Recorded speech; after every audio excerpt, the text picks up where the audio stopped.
Yes. Yes, yes, yes, yes, yes. Huh.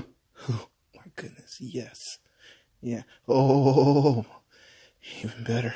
Yes, yes, yes, yes, yes. Oh, I miss you so much. I do, I do.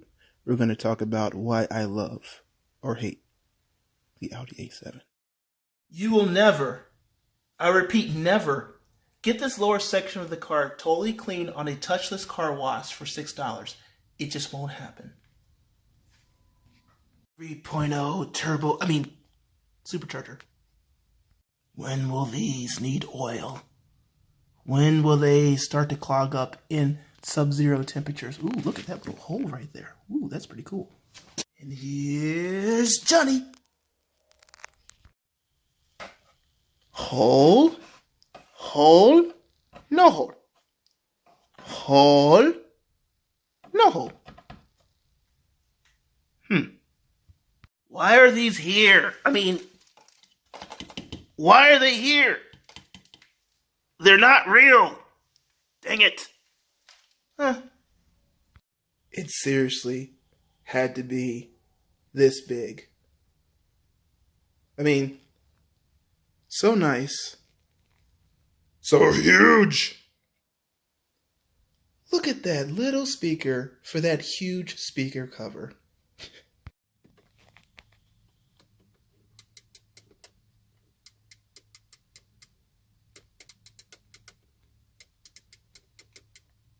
Yes. Sound deadening material. I beg for more thigh support. Why don't these extend out any? BMW's does. iPod, but no USB in 2012. Pointless door seal lighting with no logo. So I made a video about this car right after I got it, and I was super stoked. It was super hype. It didn't do too well. Number one, I didn't put too much into the video. It was just a, hey, look, I got a new car. And there wasn't much I could say about it. This video at this point is the 5,000 mile review or somewhere thereabouts. I bought the car with 68,000 miles and now has 74,000 miles on it. So a little bit over 5,000, maybe 6,000 miles on it. And I want to give you the good and the bad, the ugly, the great, the awesome, and the astounding. Now, this car, I want to say, again, why it's so important is I bought this car with 68,000 miles since 2012. I don't think I paid a lot of money for it. I paid $27,000 for it.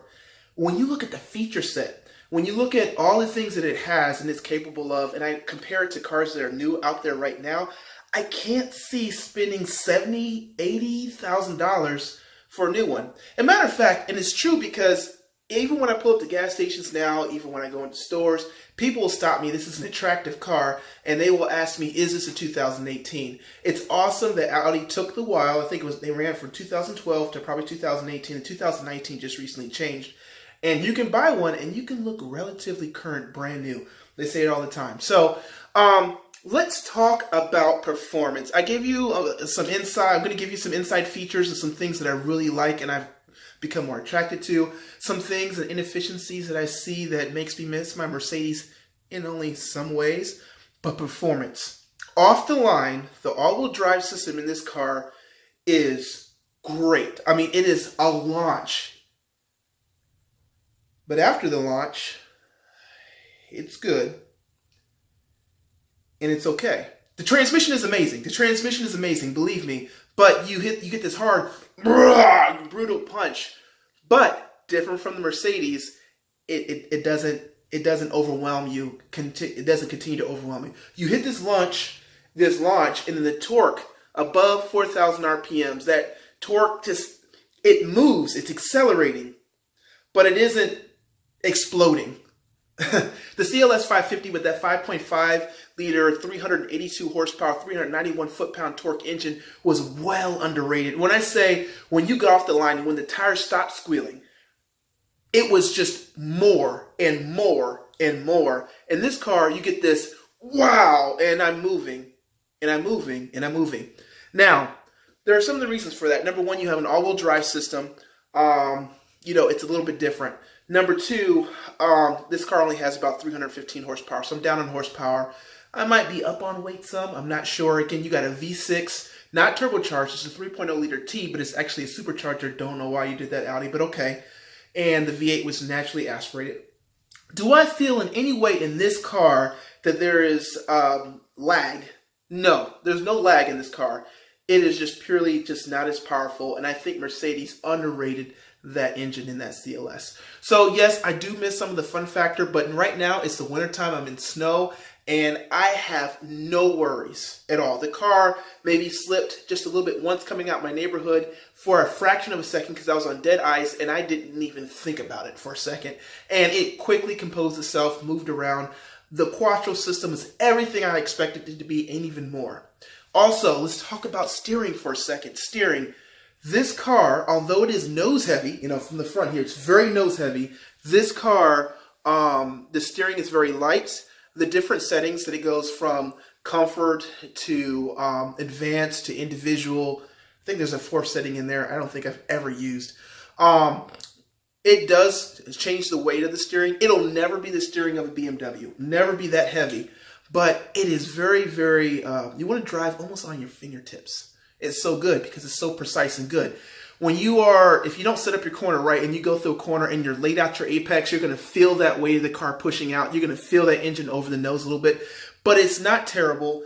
It is not overwhelming. You still get this kick around nice. It's set up very properly.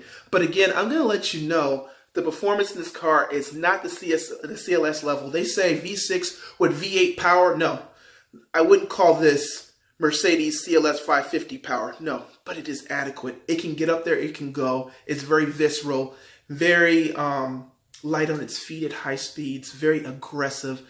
Now, I will say one other thing. I did experience underbraking in this car. Never, in all the years that I think I owned my CLS for 3 years, and I drove that car hard, did I ever put my foot on the brake and not feel like my face was going to come off. In this car, there was a point where I hit the brakes and she said, I have nothing else for you. And we were riding along. Now, it handled everything very well. The back end didn't come around. It progressed with its, with its brake fading, and it handled it very well. But it was not like the CLS. I didn't feel confident. And from that point forward, I always felt, you know what? The brakes, now I was moving. Let's just say I was moving. So it wasn't like I had a brake failure or a brake problem. No, I was moving. But again, that's another point that isn't as substantial. Now I'm going to turn the camera around. Again, let's talk about other things. Again, when we go back to quality. Now, the paint on this car is very nice. It's very good, in great condition. I actually installed myself a makeshift front brow. You can kind of see where some of it's coming up because I'd actually cut an edge. I got the wrong size. I think I might show you in the video kind of what I did, a brief blurb. If you follow me on Instagram, you would have saw me put that together. But the reason why I want to install this so bad is, number one, it's a darker car. I live in Michigan. There's rocks, salt rocks. There's rocks in the summer. And I drive on the highway a lot.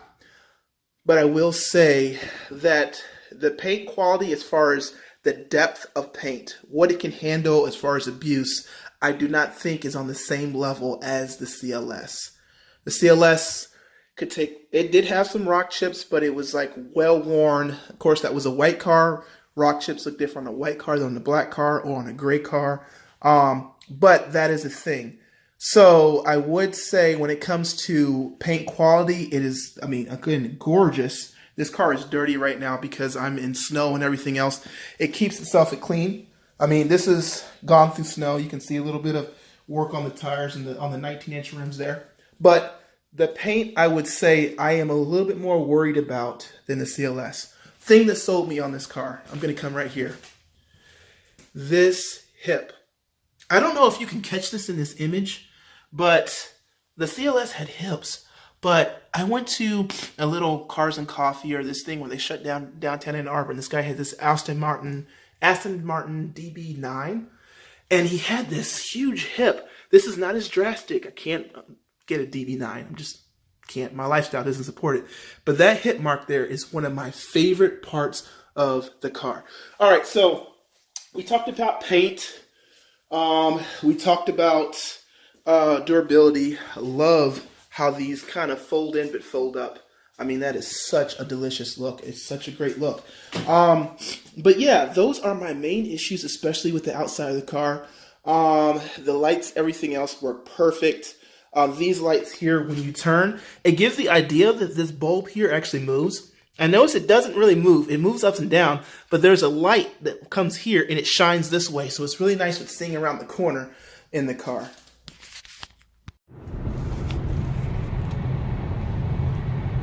So, the A7 is not a Mercedes CLS 550.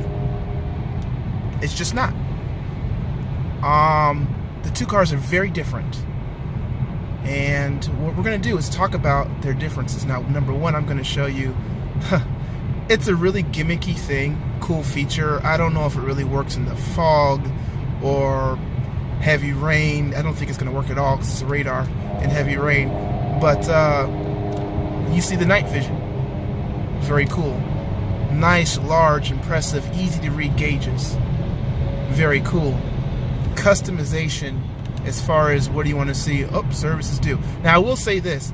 It does get on my nerves that I got my oil changed at the dealership I bought it from, because it wasn't an Audi dealership. They couldn't reset this. There is a $60 OBD2 connector that I can plug in and use an app on my phone to get rid of that, which I am ordering shortly. But I want you to look through some of these things. I mean, and here's the depth of it. Right now I'm looking at this graphic and I can see my miles per gallon, but if I scroll down I can see my average miles. I don't have to leave this screen. I can see how far I've traveled. I can see the date, what street I'm traveling down. And this is not even with the navigation, which turns the screen again. If I hit it again, I can choose my contacts, the people I want to talk to. If I go again, I can choose my hip hop station where I'm at. This is a very, I think, one of the best screens out there. Why? Because it offers a very analog and a very digital combination. Most screens now, like you see in the Mercedes, are all just this digital LCD screen, which I think is fine. It offers great customization, but at the same time, I love the bezels around these gauges. I love the complexity of having those two things together, because I'm a little bit old-fashioned at the same time. And again, when you're looking at this car, the way that when you look down here, the lights bounce off that large piece of wood at night, the effect is engaging, it's expensive, it's like an occasion. Even though I drive this car every day, every time I get in here and I look at the center console, it's amazing. So there are some cheaper parts in this car, which I would say, like the armrests, they're not fully leathered like in the Mercedes. It's not a Mercedes.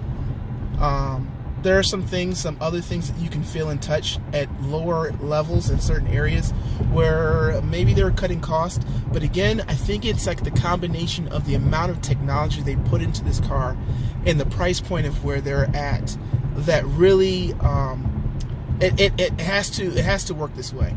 I mean, Mercedes goes, I would say, 100% on materials and durability, and everything you touch and feel feels like it'll last forever. And here, most things that you touch and feel now with Audi feels the same way. But there is some differences, maybe slightly flimsierness. The buttons, especially here in the center console, like the heavier touch buttons, like your heater controls for your seats, your cooling, those are made out of a stronger plastic, but they do just feel more flimsier than in the Mercedes. But this is the thing that I love. If I don't want to take my eyes off from down here and I want to adjust the temperature of my controls, I can come up here, and if I just turn with my hand, that graphic comes up and tells me.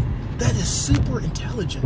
And again, I'm going to say that as far as when you're turning knobs now, like the actual knobs that they have in this car, you look 1, 2, 3, they got them all over the place.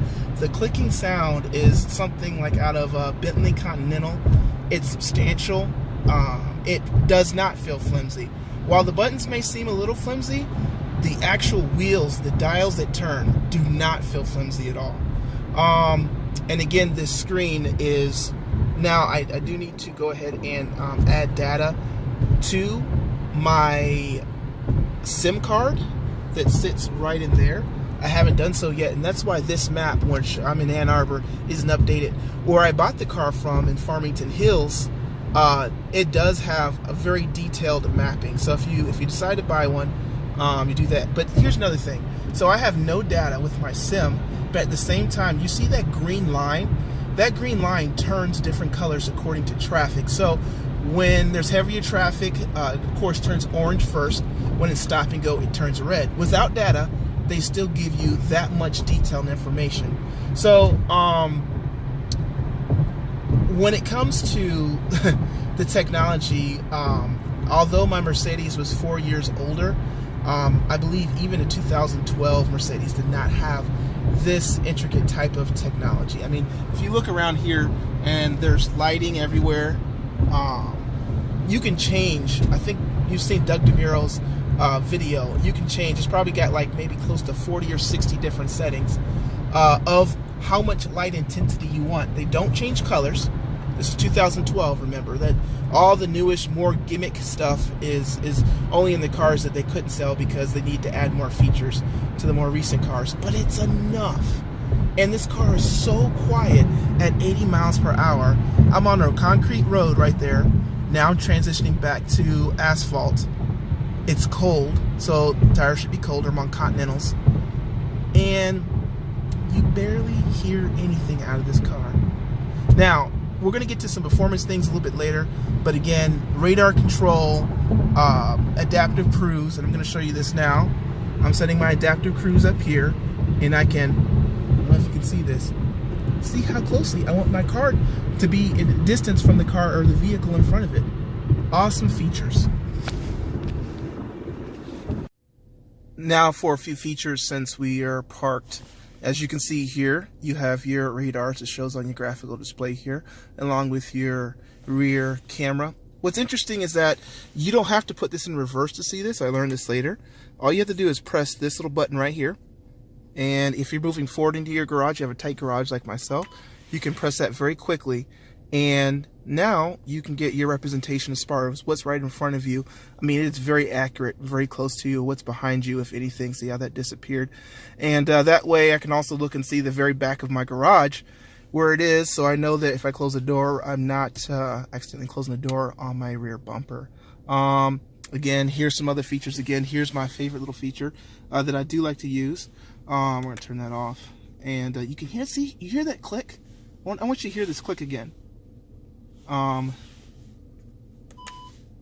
Such a good sound. They do a really good job with that. But you press this once and it opens up that rear spoiler, and then you see your light that represents that. You have to press and hold it down until that light goes off when you're doing it the opposite way when you want to go back down. Again, I'm going to show you too. This is just the mood lighting in here. Very good mood lighting. But as we come here, and I'll open this door. One thing I want to show you that is very annoying is that sound. Not a beep, not something pleasant. That sound. And then of course you get a really cool A7 graphic sitting there. Just they do very good with this. I'm gonna close this again. And then of course, this is my favorite thing. When you park it, you can set the setting to turn your mirrors up. It's so nice the way that they don't just go in, but they actually fold up. And I think that's another very, very nice touch. Now I'm turning on the light to bring something to light. This door looks nice. It's stylish. It's beautiful. It has a light bar that comes in here that shows this light at night. This is actually a functional speaker, which I doubted at first. But this is not leather. The Mercedes was pure leather here. This is a leatherish texture, which is better. That is not leather. This is good, I would say, for durability. If you have people that have really strong elbows and they put their elbows here, I've seen on BMWs where this is leather and it starts to wrinkle up and starts to deteriorate and discolor. So I'm thinking they're going for durability there. But the Mercedes didn't have this. That's plastic. Now you have some nice chrome pieces or brushed aluminum pieces around your switches. This is better because, as you remember from Audis in the mid 2000s, they actually had the plastic or the skin on them that would rub off and these buttons would melt. They've adjusted that. But then even when you look here, this is much better. I mean, look at the quality of that. But it's around plastic. I might cut to a video and actually show you what the Mercedes looks like instead. Now, as you look around here, you see, okay, that's plastic. The Mercedes is like that. Get more plastic down here, I guess. The gutters aren't really hidden that well. I don't have my seat very far back, believe it or not. I like to drive closer to the wheel for better control. But this right here is just really exposed. It bothers me a little bit. Here, you see the center console. Very beautiful and nice. I will say that if you're taller and you like to be closer, your knee's going to be up against this. In the Mercedes, this was losing a little battery life here, so my lights are going dark. This was leather. This is wood here. It doesn't feel bad, but more plastic. More plastic. So you can see in the areas where they decided to skip and they decided to pull back some. I mean, even here, I don't like that there. But the design of the car, as you look at it, is scrumptious. I mean, look at this. It looks great. It's really appeasing to the eye, but I'm going to just let you know the difference between Mercedes and Audi. Mercedes is going to put all their money into materials, and it's going to feel like $1 million, but it's not going to have the technology that this car has in it. I mean, look at that. Look at that. That brown. I ordered those white mats. I don't know if that's a fail or not. It has been in snow. They stay pretty clean. But this interior, especially when you look around there, that 3D effect that happens on that corner, that is a thing that you will love. When you buy this car and you see it in person, you will love that feature. And just the chrome accent over that speaker right there, I mean, 2012, these guys were doing it. If you look at the steering wheel, does it kind of look familiar? Or is it just me? But this looks very much like a Porsche steering wheel. I don't know. It's 3 spokes. It's round in the middle. It's got your 2 rounded triggers, or whatever you want to call it here on each side. Your heated steering wheel, your navigation, your voice control, your list button, and of course how you move back and forth. Very well planned out. I hate the fact that my actual cruise control is here.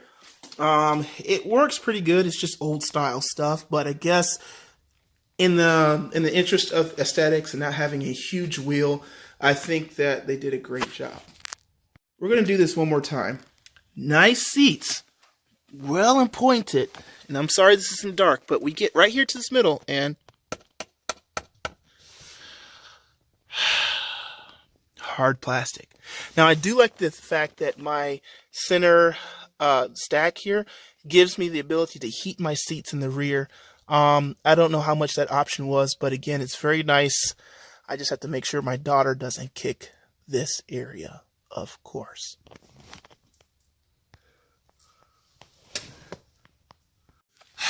And let's talk about one last area, if you can see it here, and that is your trunk release. Believe it or not, you can't put the trunk back down from here. My 2008 CLS, I can open and close my trunk from inside the car. This 2012 Audi cannot. That is something that they missed. So again, I'm not ragging on this car. I'm so happy with the choice. No, I am. I do miss the Mercedes for its just brutal, brutal honesty. And the Mercedes, the transmission was laggy. You kind of had to shift with its weak points. This thing is spot on. The shifts are so crisp. But the Mercedes had so much more character. It was a character car. And it was, I don't care who it was. If you want to go toe-to-toe, it was there most of the time. I mean, I don't think I've ever had a failure, but always up for the challenge. But when we talk about a commuter, when we talk about wanting something stylish, but at the same time having something that will get you home safely, with its lane departure, or maybe, sorry, not lane departure, but blind spot monitoring. It's a little early for lane departure.